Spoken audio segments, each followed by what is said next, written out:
खाजगी क्षेत्रात काम करणाऱ्या लाखो कर्मचाऱ्यांसाठी एक मोठी आनंदाची बातमी आली आहे। पीएफच्या व्याजासाठी दरवर्षी खूप दिवस वाट पाहावी लागायची, पण आता ती प्रतीक्षा संपणार आहे। ईपीएफओने सांगितले आहे की 15 जुलैपर्यंत आर्थिक वर्ष 2025-26 साठीचे 8.25% व्याज लाखो खात्यांमध्ये जमा केले जाईल। यासोबतच पीएफशी संबंधित अनेक नियम बदललेले आहेत।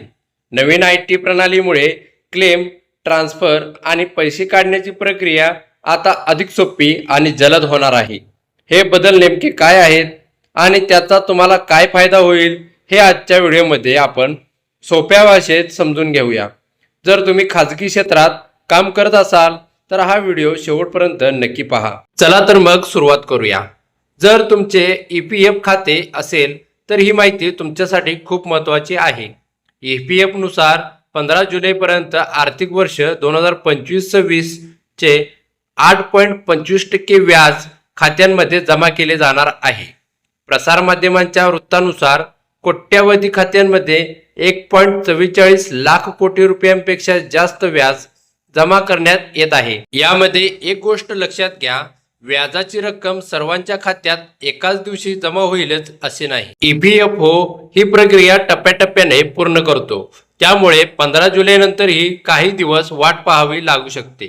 पूर्वी कर्मचाऱ्यांना व्याजासाठी सप्टेंबर किंवा ऑक्टोबर पर्यंत वाट पाहावी लागायची, पण आता ही प्रक्रिया खूप वेगवान झाली आहे। यामागचे मुख्य कारण म्हणजे ईपीएफओची नवीन केंद्रीकृत आयटी प्रणाली।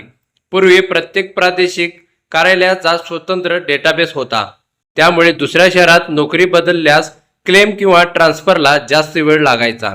आता मात्र संपूर्ण देशातील पीएफची माहिती एकाच डेटाबेसमध्ये उपलब्ध असेल। याचा आणखी एक फायदा म्हणजे एका शहरातून दुसऱ्या शहरात नोकरी बदलली तरी पीएफशी संबंधित कामांसाठी वेगवेगळ्या कार्यालयात जाण्याची गरज कमी होईल। म्हणून देशात कुठूनही तुम्ही पीएफचे खाते सहज वापरू शकता।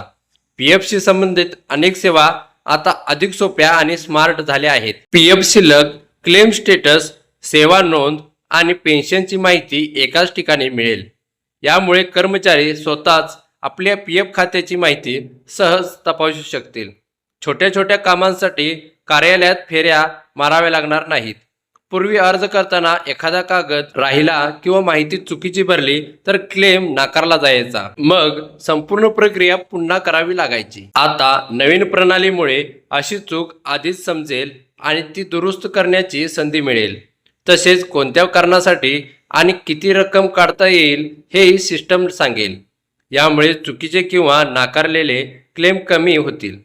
ईपीएफओने आगाऊ क्लेम प्रक्रियेतही मोठा बदल केला आहे। पूर्वी केवायसी पूर्ण असलेल्या खात्यांसाठी 1 लाखापर्यंतचा ऑटो क्लेम होता, आता ही मर्यादा वाढवून 5 लाख करण्यात आले आहे। म्हणजे केवायसी पूर्ण असेल तर 5 लाखापर्यंतचा क्लेम अधिक जलद मंजूर होऊ शकतो।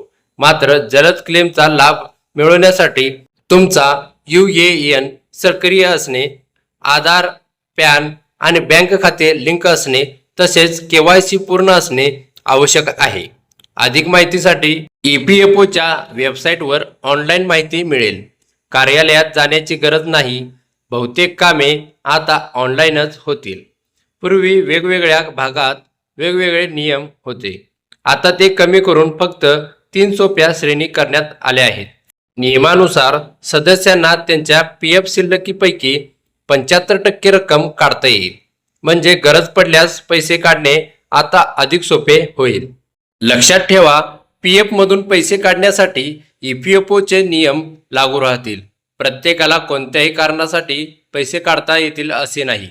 यूएएन आधारशी जोडलेले असेल तर नोकरी बदलल्यानंतर पीएफ आपोआप नवीन नियोक्ताकडे ट्रान्सफर होईल। यासाठी वेगळा अर्ज किंवा जुन्या नवीन कंपनीची मंजुरी लागणार नाही, म्हणजे पीएफ ट्रान्सफरचा त्रास जवळपास संपेल। यामुळे नोकरी बदलताना पीएफ ट्रान्सफरमध्ये होणारा उशीर कमी होईल आणि सेवा इतिहासातही सुरक्षित राहील। नवीन प्रणालीचा फायदा ईपीएस पेन्शनधारकांनाही होणार आहे।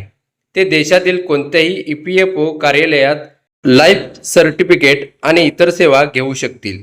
तसेच CPPS प्रणालीही लवकर सुरू होणार आहे. यानंतर देशातील कोणत्याही बँक खात्यात पेन्शन मिळू शकेल. यामुळे विशेषतः दुसऱ्या राज्यात राहणाऱ्या निवृत्तीवेतनधारकांना मोठा फायदा होईल.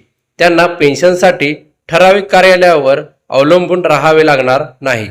व्याज मोजण्याच्या पद्धतीही बदल करण्यात आला आहे. यामुळे कर्मचाऱ्यांना अधिक पारदर्शक आणि चांगली सेवा मिळेल. आता व्याजाचे उदाहरण पाहूया.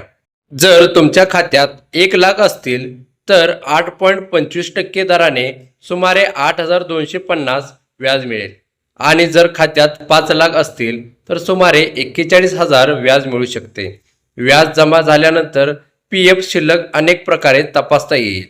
जर 15 जुलैनंतरही तुमच्या खात्यात व्याज दिसले नाही तर घाबरू नका. काही दिवसांनी पुन्हा शिल्लक तपासा किंवा उमंग ॲप, EPFO पोर्टल किंवा अधिकृत हेल्प डेस्कवर माहिती घ्या. EPFO वेबसाईट, मिस कॉल सेवा आणि उमंग ॲपद्वारे ही माहिती मिळू शकते. SMS द्वारेही खात्याची माहिती मिळू शकते. यासाठी UAN सक्रिय, आधार लिंक आणि बँक खाते जोडलेले असणे आवश्यक आहे. तसेच तुमचा मोबाईल क्रमांक UNC नोंदणीकृत असेल तर खातेविषयक अपडेट्स आणि OTP वेळेवर मिळतील. नवीन IT प्रणालीमुळे लाखो कर्मचाऱ्यांना मोठा दिलासा मिळणार आहे. व्याज लवकर मिळेल, क्लेम सोपे होतील आणि नोकरी बदलल्यावर PF आपोआप ट्रान्सफर होईल. पेन्शनशी संबंधित सेवाही अधिक सोप्या होतील आणि बहुतेक कामे ऑनलाईन होतील. म्हणजे कमी कागदपत्रे, कमी प्रतीक्षा आणि जास्त सोयी. एकूणच नवीन बदलांमुळे PFची प्रक्रिया अधिक डिजिटल, जलद आणि पारदर्शक होणार असून लाखो कर्मचाऱ्यांचा वेळ आणि त्रास दोन्ही वाचणार आहेत. तुमचेही PF खाते आहे का? 15 जुलैची वाट पाहत आहात का? आम्हाला कमेंटमध्ये नक्की सांगा. हा व्हिडिओ तुमच्या मित्रांना किंवा सहकाऱ्यांनाही नक्की शेअर करा. कारण PF खाते असलेल्या प्रत्येक कर्मचाऱ्यासाठी ही माहिती खूप महत्त्वाची आहे.